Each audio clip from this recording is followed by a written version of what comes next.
Good morning बच्चों। चलिए आज हम हिंदी व्याकरण पढ़ेंगे। व्याकरण से हमारा पाठ 3 है शब्द विचार। शब्द विचार से पहले हम वर्ण विचार के बारे में पढ़े, उससे पहले हम भाषा, लिपि, व्याकरण आदि के बारे में पढ़े। आज हम शब्द विचार के बारे में जानेंगे। शब्द क्या है, शब्द किसे कहते हैं, शब्द के भेद, इन सब के बारे में आज हम चर्चा करेंगे। शब्द आदमी, सफल, रहीम, महिमा, माखन, नकलची, कलम, ये सब क्या है? ये सब शब्द है। ये सभी शब्द कई वर्णों से बना है और ये जितने भी शब्द हैं एक वर्ण से नहीं है, कई वर्णों से बना है। इससे पता चलता है कि वर्णों का ऐसा समूह जिसका निश्चित अर्थ होता है। इससे क्या पता चलता है? वर्णों का ऐसा समूह जिसका निश्चित कुछ न कुछ अर्थ है। आदमी, इसका अर्थ है कि नहीं है? सफल, उसका भी अर्थ है। देहात, वर्णों का ऐसा समूह जिससे उसके निश्चित अर्थ का पता चलता है। वह क्या कहलाता है? वह शब्द कहलाता है। शब्द किसे कहते हैं? तो आप क्या लिखेंगे? निश्चित अर्थ को प्रकट करने के वाले वर्ण समूह को हम शब्द कहते हैं। निश्चित अर्थ को प्रकट करने वाले वर्ण समूह को हम शब्द कहते हैं। हम शब्दों का कब प्रयोग करते हैं? अपने विचार या भाव को अभिव्यक्त करने के लिए हम शब्दों का प्रयोग करते हैं। जिस व्यक्ति को जितने शब्दों का ज्ञान होता है उसे उस भाषा का हम क्या कहते हैं? ज्ञाता कहते हैं। हर भाषा का अपना शब्द भंडार होता है और उसका ज्ञान जिस व्यक्ति को जितना होता है उसे हम क्या कहते हैं? उस शब्द का, उस भाषा का ज्ञाता कहते हैं। अगर हमें शब्दों का ज्ञान नहीं होगा तो हम जो बोल रहे हैं, अपने विचार व्यक्त कर रहे हैं, तो कहीं अर्थ का अनर्थ न हो जाए, इसलिए हमें सोच समझ करके शब्दों का प्रयोग करना चाहिए। थोड़े थोड़े अंतर पर उसके अर्थ बदल जाते हैं। जब तक हमको शब्दों का सही ज्ञान नहीं होगा हम अपनी अभिव्यक्ति सही तरीके से नहीं कर सकते। इसलिए किसी भी भाषा को जानने के लिए उस भाषा के शब्दों का ज्ञान अति आवश्यक होता है। किसी भी भाषा में अपने आप को परिणत करने के लिए शब्दों पर हमारा नियंत्रण होना चाहिए। शब्दों के बारे में हमें जानकारी होना चाहिए। ये अति महत्वपूर्ण होता है शब्दों के बारे में जानकारी होना।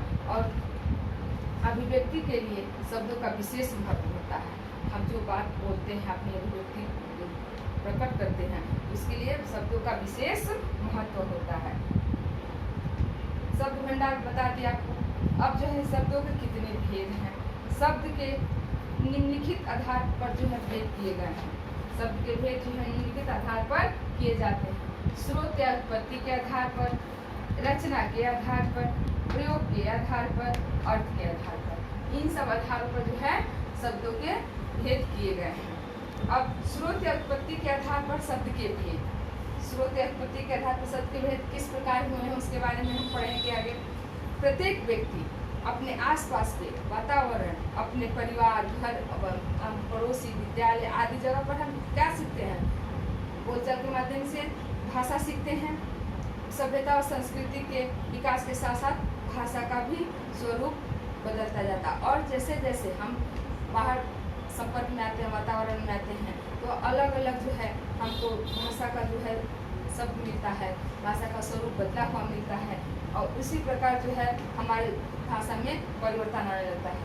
वर्तमान समय में बोली जाने वाली हिंदी भाषा के विकास की लंबी यात्रा हमारे वर्तमान समय में जब हम हिंदी बोलते हैं, एक लंबी यात्रा से गुजर करके हमारे सामने आई है। हिंदी भाषा का जन्म संस्कृत से हुआ है। हिंदी भाषा का जन्म आप सब जानते हैं कि संस्कृत से ही हुआ है। आधुनिक खड़ी बोली तक पहुंचने में यह अनेक विदेशी भाषाओं के संपर्क में आई है। जो आधुनिक अभी हम खड़ी बोली बोलते हैं, यहाँ तक पहुँचने में हिंदी अनेक भाषाओं, विदेशी भाषाओं के संपर्क में आकर के यहाँ तक पहुँची है। इस प्रकार हिंदी में स्रोत या उद्गम की दृष्टि से 4 भेद माने गए हैं। कौन कौन से हैं 4 भेद? तत्सम, तत्सम शब्द, तद्भव शब्द, देशज शब्द और विदेशी शब्द। स्रोत उत्पत्ति के आधार पर शब्द के 4 भेद माने गए हैं। तत्सम शब्द, तद्भव शब्द, देशज शब्द और विदेशी शब्द। अब उसमें जो है हम तत्सम शब्द के बारे में जानेंगे। तत्सम का अर्थ है उसके समान। तत्सम शब्द जो है उसका अर्थ क्या है? उसके समान। यह दो शब्दों के मेल से बना है। तत्सम शब्द जो है दो शब्दों के मेल से बना है। तत् अर्थात उसके, असम अर्थात समान। तत् का अर्थ क्या है? उसके, असम का अर्थ है उसके समान। तत्सम का अर्थ है उसके समान। तत्सम जो है संस्कृत के वे शब्द जो अपना बिना रूप परिवर्तन किए हिंदी में ज्यों के त्यों आ गए हैं, उन्हें हम तत्सम शब्द कहते हैं। जो संस्कृत के शब्द हैं उनमें जो है कोई परिवर्तन नहीं किया गया है, अपना रूप जो है वो बदला नहीं है, बिना परिवर्तन किए ज्यों के त्यों जैसे संस्कृत में प्रयोग होते हैं उसी प्रकार हिंदी में भी आ गए हैं, वे ही तत्सम शब्द कहलाते हैं। जैसे विद्यालय, कर्ण, पुष्प, मुनि, कन्या, हस्त, नेत्र आदि ये सब जो है तत्सम शब्द है। अब तद्भव शब्द किसे कहते हैं? तद्भव शब्द जो शब्द संस्कृत से के तो हैं लेकिन वो उसमें थोड़े जो है परिवर्तन के साथ हिंदी में उनका प्रयोग जब होता है तो तद्भव शब्द कहलाते हैं। थोड़ा बहुत उसमें अंतर होता है। जैसे अग्नि, अग्नि शब्द क्या है? संस्कृत का है लेकिन हिंदी में उसे हम इस प्रकार प्रयोग करते हैं आग। हाथ संस्कृत में क्या है? तद्भव में, तत्सम में हस्त है और हिंदी में क्या हो जाएगा? ये तद्भव में क्या हो गया है? हाथ। थोड़ा बहुत अंतर है। मुख, मुंह, आँख, नेत्र, इस प्रकार जो है इन्हें हम तद्भव शब्द कहते हैं। देशज, देशज शब्द क्या है? जो शब्द क्षेत्रीय या स्थानीय, जो क्षेत्रीय जहाँ हम रहते हैं उस जगह की जो बोली होती है उस बोली से जो है कुछ शब्द हिंदी में शामिल किए गए हैं, उन्हें हम देशज शब्द कहते हैं। जैसे झोला, पगड़ी, थाली, लोटा, रोटी, डिबिया, खटिया, पड़ोसी, पतीला, पिल्ला आदि ये सब क्या है? ये सब देसी शब्द हैं। ये हमारे जो क्षेत्रीय या स्थानीय बोलचाल की भाषाओं में जो प्रयुक्त होती हैं उन्हें हम जो है हिंदी में शामिल किए, उन्हें ही हम देशज शब्द कहते हैं। विदेशी शब्द, भारत में काफ़ी समय से आप सब जानते हैं कि हमारा देश जो है गुलाम रहा है। काफ़ी समय तक विदेशियों का शासन रहा है। इनकी भाषा के कुछ अंश भी धीरे धीरे जब यहाँ उनका शासन था, यहाँ वो रह रहे थे, तो कुछ न कुछ निश्चित है कि उनकी भाषा का अंश जो है हमारे हिंदी में आएगा। तो कुछ थोड़े थोड़े जो है अंश धीरे धीरे हिंदी भाषा में शामिल हो गया। ये सब मुख्यतः जो है अंग्रेजी, अरबी, फारसी, उर्दू आदि से आए हैं। इन्हें ही हम क्या कहते हैं? विदेशी शब्द कहते हैं। जैसे राशन, स्टॉप, पॉलिश, बर्फ, जहाज, तोप, गोदाम, तिजोरी आदि जो है ये सब विदेशी शब्द हैं। अन्य स्रोत से भी शब्द बने हैं। बुक में दिया है एक अनुकरणात्मक शब्द है, फड़फड़, खटखट, टकटक आदि। अन्य शब्द से भी अनुकरण के आधार पर जो है हम इन शब्दों का प्रयोग करते हैं। दो अलग स्रोतों से मिलकर शब्द बने हैं। अलग अलग स्रोत से वर्षगांठ दिया है, पूंजीपति, थानेदार, दो अलग अलग स्रोत को मिला करके भी यहाँ पर शब्द बने हैं। ये तो हो गया स्रोत उत्पत्ति के आधार पर आपके जो है तत्सम, तद्भव, देशज और विदेशी। आगे जो है रचना के आधार पर शब्द के भेद। दूसरा है रचना के आधार पर शब्द के भेद। रचना या बनावट के आधार पर शब्द जो है तीन प्रकार के होते हैं। कितने प्रकार के होते हैं? तीन प्रकार के होते हैं। शब्द या रचना के आधार पर, रचना या बनावट के आधार पर शब्द जो है तीन प्रकार के होते हैं। कौन कौन से हैं? रूढ़, यौगिक, योग रूढ़। रूढ़ शब्द किसे कहते हैं? जो रूढ़ शब्द है वो किसे कहते हैं? जो शब्द एक अर्थ या वस्तु विशेष के लिए प्रयुक्त होता है, जो शब्द एक ही अर्थ देता है या किसी वस्तु विशेष के लिए जब प्रयुक्त होता है उन्हें हम रूढ़ शब्द कहते हैं।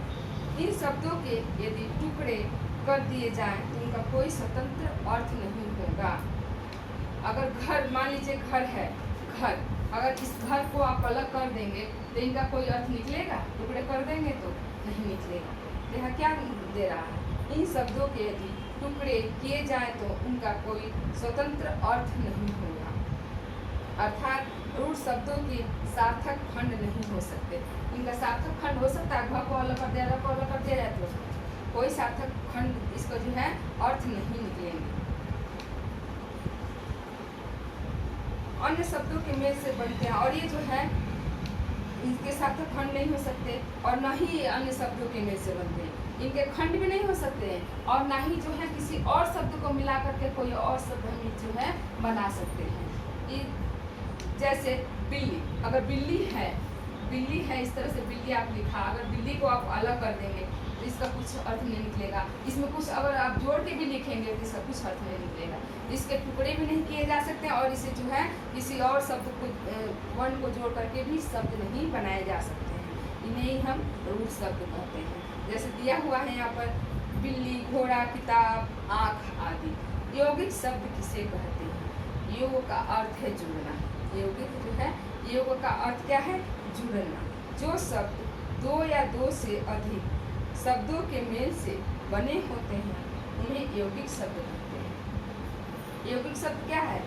जब दो या दो से अधिक, जब दो शब्द या दो से अधिक शब्द मिल करके कोई शब्द बनाते हैं उन्हें हम यौगिक शब्द कहते हैं। इन शब्दों में एक रूढ़ शब्द होता है और उसके अतिरिक्त एक अन्य शब्द या शब्दांश होता है।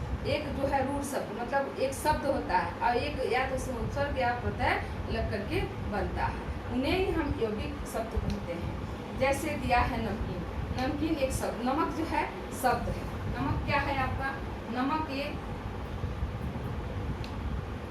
नमक शब्द है और इसमें आप प्रत्यय लगा करके जो है इन प्रत्यय लगाएंगे तो क्या हो जाएगा? नमकीन हो जाएगा। एक अलग से शब्द इसमें जोड़ करके आप यौगिक में, लेकिन रूढ़ में नहीं होता है ना, अलग से शब्द जोड़ सकते हैं ना उसके टुकड़े कर सकते हैं। लेकिन यौगिक शब्द में क्या है?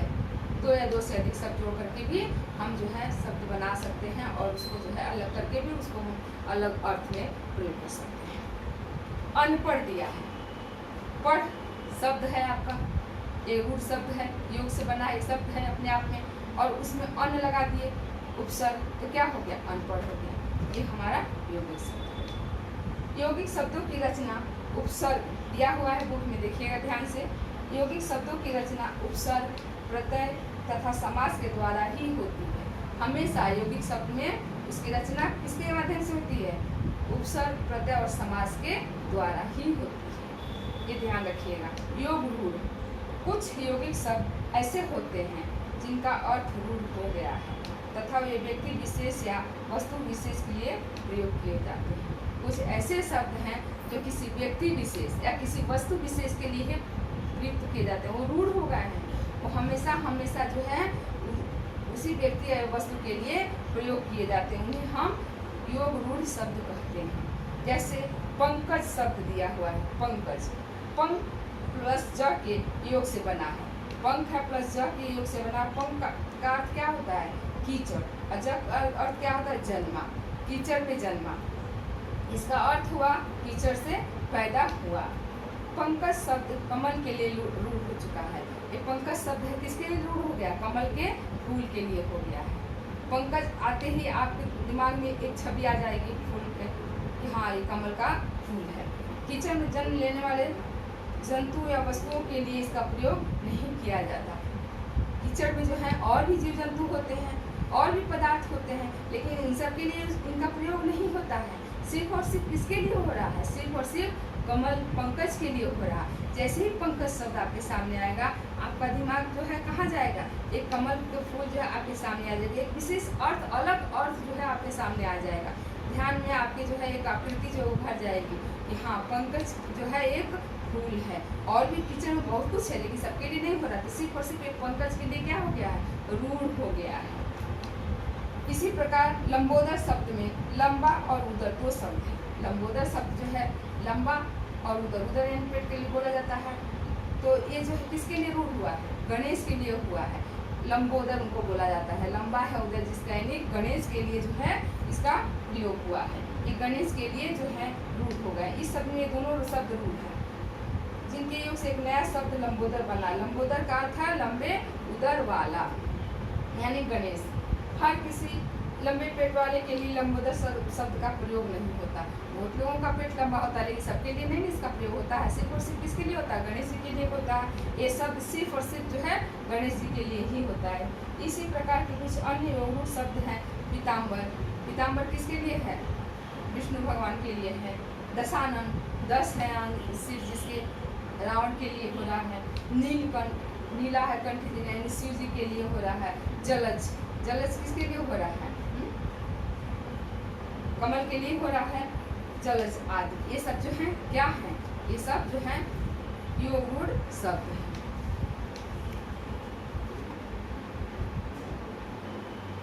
अब जो है नेक्स्ट सेकेंड वीडियो में तो और जो है आपको मैं बताऊंगी प्रयोग के आधार पर और अर्थ के आधार पर।